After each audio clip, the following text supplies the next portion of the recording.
Good evening +2 class.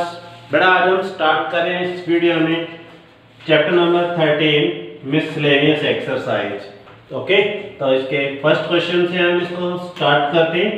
जल्दी से अपनी बुक ओपन करो, उसमें से पहले हम स्टेटमेंट रीड कर लें, फिर आगे हम क्वेश्चन सॉल्व करते हैं। Okay, A and B are two events such that probability of A is not equal to 0. Find probability of B by A.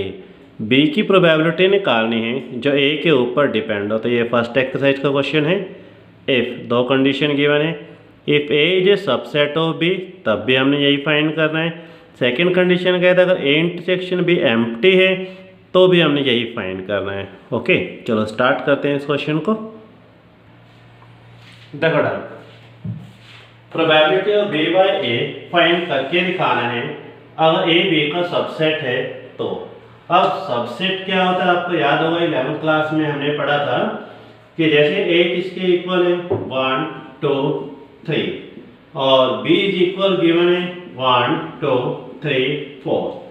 अब ये देखो कि ये ए इस बी का सबसेट है, ए की सारी एंट्री इसके अंदर आनी चाहिए, तो ए बी का क्या बन जाता है सबसेट। सबसेट को हम ऐसे लिखते थे, ठीक है ना। अगर मैं ए इंटरसेक्शन बी निकालूं, यानी ए और बी में कॉमन निकालो, तो कितना आ जाएगा 1 2 3। अब ये 1 2 3 किसके इक्वल है ए के, तो इट मीन्स कि अगर हम ए बी का सबसेट है तो ए और बी का जो इंटरसेक्शन होगा वो ए के इक्वल ही होगा।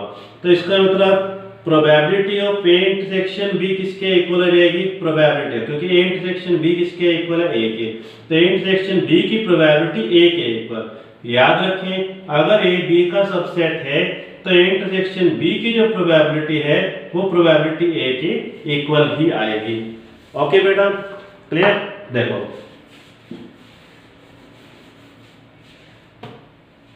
अगर ए बी का सबसेट है तो probability of A intersection B is equal होगी probability of A.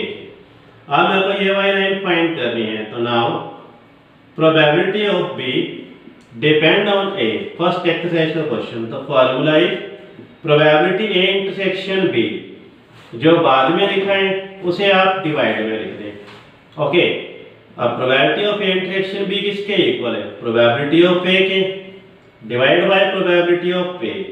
Both term are same, so cancel. किसके इक्वल आ गया 1 के। This is our answer, this question is complete. अब ये देखो सेकंड कंडीशन, सेकंड में कहता है अगर ए इंटरसेक्शन एम्प्टी है, यानी ए और बी के बीच में कुछ भी कॉमन नहीं आ रहा, तो इसकी जो प्रोबेबिलिटी होगी इंटरसेक्शन की वो किसके इक्वल होगी 0 के। रीजन क्योंकि उन दोनों के बीच में कुछ कॉमन ही नहीं है, इसलिए इसके इंटरसेक्शन की प्रोबेबिलिटी 0। हमें आपको ये फाइंड करके दिखाना है। तो now probability of B by A, formula पहले दोनों में इंटरसेक्शन निकालो, जो बाद में लिखा है उसे आप डिवाइड में लिख दें। ओके, इंटरसेक्शन की प्रोबेबिलिटी 0, डिवाइड में प्रोबेबिलिटी ऑफ ए, 0 को किसी के साथ भी डिवाइड कर दो 0। This is our answer, this question is complete. Okay बेटा, चलो next question number 2 is second, a couple has 2 children. कह रहे एक कपल के पास 2 चिल्ड्रन हैं, ठीक है, एक फैमिली में 2 चिल्ड्रन हैं, ठीक है। First part, find the probability that both children are male. कह रहे कि दोनों के दोनों चिल्ड्रन क्या होने चाहिए, मेल होने चाहिए। If it is known that at least one of the children is male, कह रहे उनमें कम से कम एक चाइल्ड क्या होना चाहिए, चिल्ड्रन मेल होना चाहिए, उसकी प्रोबेबिलिटी फाइंड करनी है, ठीक है। तो जो फाइंड करनी है फर्स्ट एक्सरसाइज का क्वेश्चन है, ठीक है। जो फाइंड करना है उसे हम ई से डिनोट कर लेते हैं, जो गिवन है इसे हम एफ से लिख लेते हैं। ऐसे ही हमारे सेकंड पार्ट है, जो फाइंड करना है वो ई, जो गिवन है वो एफ, तो ई बाई एफ दोनों पार्ट में हम फाइंड कर लेंगे, ठीक है। चलो स्टार्ट करते हैं दोनों पार्ट। एक कपल हैज 2 चिल्ड्रन। अगर एक कपल के पास 2 चिल्ड्रन हैं तो पहले सैंपल स्पेस क्या बनेगा। देखो ऐसा हो सकता है कि दोनों चाइल्ड क्या हो, फीमेल हो, दोनों चिल्ड्रन मेल हो, एक मेल है सेकंड फीमेल, एक फीमेल तो नेक्स्ट है मेल, तो कितने केसेस बन जाएंगे? 4। ओके, फर्स्ट पार्ट रीड करें। जो फाइंड करना है उसे आप ई से डिनोट कर रहे हैं, जो गिवन है उसे आप एफ से लिख रहे हैं। रीड करो। Find the probability that both children are male. दोनों के दोनों चिल्ड्रन क्या होने चाहिए? मेल होने चाहिए। तो कितने केसेस हो गए? 1। सेकेंड पार्ट आगे पढ़ो। Next line given if it is known that at least one of the children is male, at least one या one से ज्यादा मेल होना चाहिए। ठीक है, एक मेल हो या 2 मेल। तो एक तो यही हो गया, एक से ज्यादा, और मेल फीमेल या फिर फीमेल और मेल। कितने केसेस बन गए? 3। ओके, प्रोबेबिलिटी इंटरसेक्शन एफ निकाले पहले। दोनों में common M, only one case, probability of A is 1 and divided by 4. Probability of F is 3 by 4. Probability of A intersection F is 1 by 4. Now, probability E by F. Formula probability E intersection F जो बाद में लिखा है उसे आप divide में कर दें। Intersection probability 1 by 4 डिवाइड में probability of F. Probability of F is 3 by 4. Both 4 cancel. 1 by 3. This is our answer. This question is complete. Okay बेटा, सेकेंड पार्ट अपने आप कर लें। बिल्कुल सिंपल है, जैसे हमने फर्स्ट पार्ट किया ऐसे ही हम इसका सेकेंड पार्ट कर लेंगे। ओके, नेक्स्ट क्वेश्चन पर आ रहे हैं। Question number 3 is, third question is, suppose that 5% of men and 0.25% of women have grey hair। कह रहे कि मैन है और वोमेन है, मैन के 5% मैन के और 0.25% of women have grey hair. A grey haired person is selected at random. एक ग्रे हेयर्ड पर्सन को सिलेक्ट किया गया। What is the probability that of this person being male. कहता वो प्रोबेबिलिटी निकालो कि जो पर्सन था वो कौन था? मेल था। Assuming that there are equal number of male and female. Okay, तो ये बेस थ्योरम का क्वेश्चन है। ठीक है, एक तो हमने सिलेक्ट किया मेल या फीमेल, और सेकंड है इसके अंदर कि उसके ग्रे हेयर है या नहीं है। ओके बेटा, चलो स्टार्ट करें इस क्वेश्चन को। बेस थ्योरम का क्वेश्चन है। ओके, देखो ना कि सबसे पहले तो हम क्या लिखे यहाँ पर? बेस थ्योरम का क्वेश्चन है। सबसे पहले लिखे E1, फिर E2 और यहाँ पर लिखते A। E1 जो फाइंड करना है उस लाइन को जरा ध्यान से देखो। What why line, what is the probability of this person being male, कि जो हमने पर्सन सिलेक्ट किया वो मेल था। तो यहाँ पे लिखे select a male person. Okay, और इसी के opposite select a female person. A का मतलब क्या होगा? Select a grey haired person. Select a grey haired person.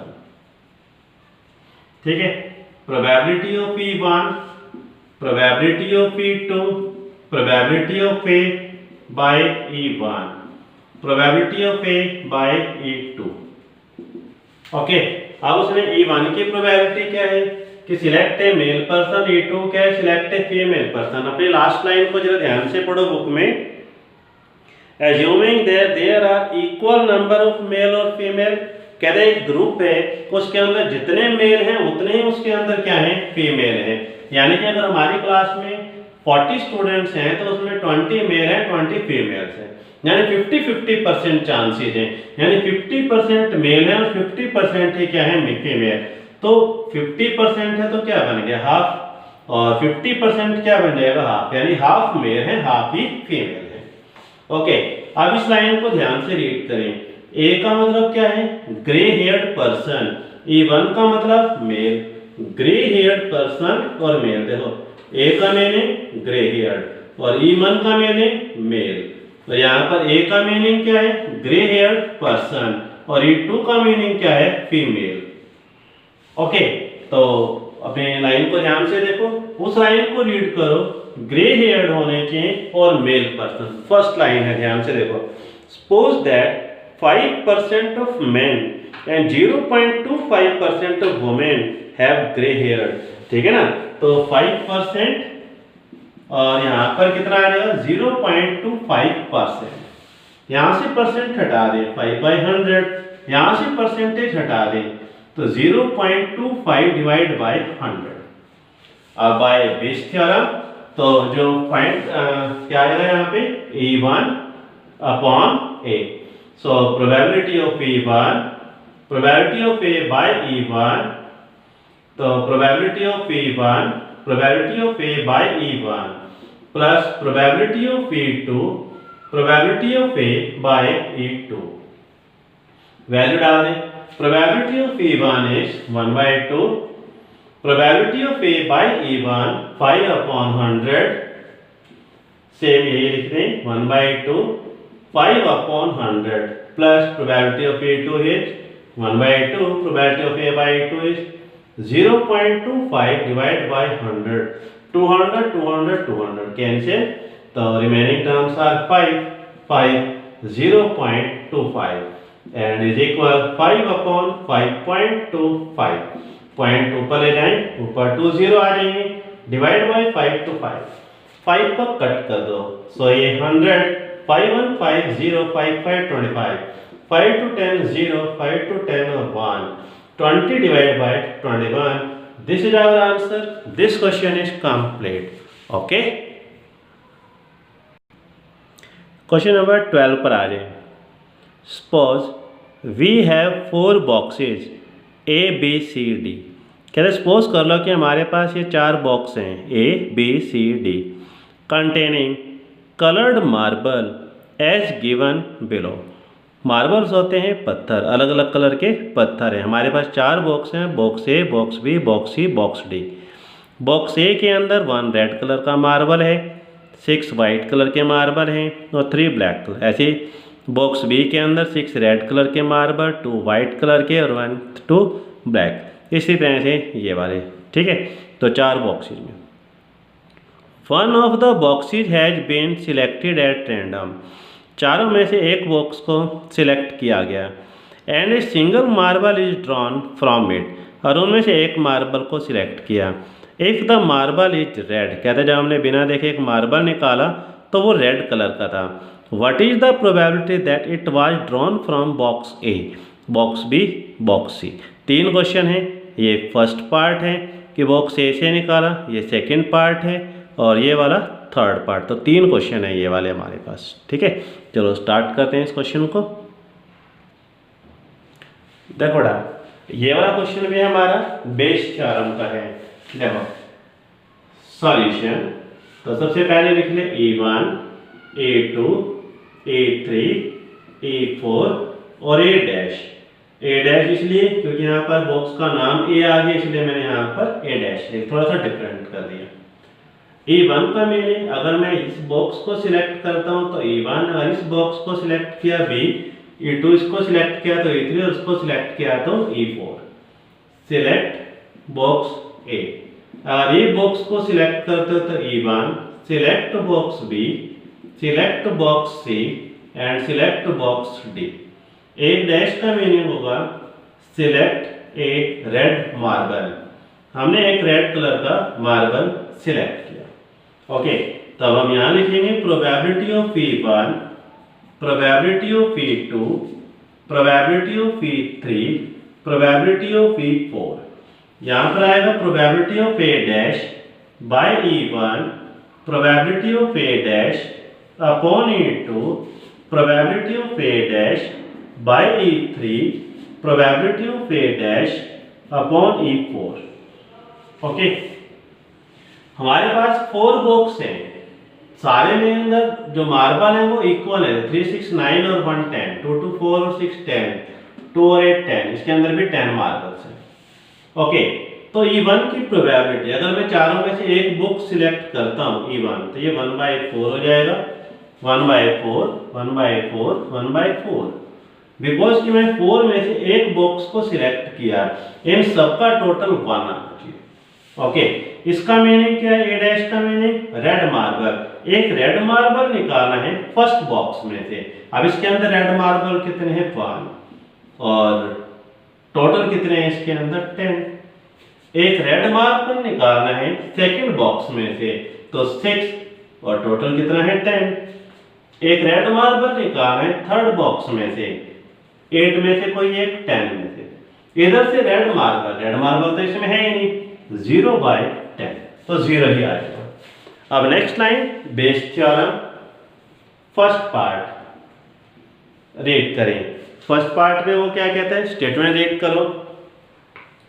What is the probability that it was drawn from box A. Box A को किससे लिखा था, E1 से, तो इसके अंदर आपने क्या फाइंड करना है, E1/A'। ओके, फॉर्मूला यूज करो, आपका आंसर आ जाएगा बेस थ्योरम वाला। पहले फर्स्ट की प्रोबेबिलिटी, ओके, इसको उल्टा कर दो, A'/E1, यही गए यहाँ पे, ठीक है सारे। तो इस तरह से हमारा ये पार्ट हो जाएगा, ट्राई योरसेल्फ। और सेकेंड पार्ट में क्या कहते हैं, कहते हैं बी वाले बॉक्स से निकाला गया। बी वाले बॉक्स को किससे डिनोट किया था, E2 से, तो यहाँ पर आएगा E2/A' continue. And third part probability E3/A'। तो 3 क्वेश्चन होंगे, 3 हमारे आंसर आ जाएंगे। ये क्वेश्चन हमारा कंप्लीट हो गया। ऐसा इसका सेम एग्जाम्पल है, देखो इसका एग्जाम्पल नंबर देखो, बॉक्स वाला एग्जाम्पल नंबर 33, जो इसका एग्जाम्पल है 33, वो भी इसी के क्वेश्चन के बिल्कुल सेम है, तो वो क्वेश्चन भी आप अपने आप कर सकते हैं। ओके, तो इस वीडियो के अंदर इतना ही, मिलते हैं नेक्स्ट वीडियो में नेक्स्ट क्वेश्चन के साथ। Thank you.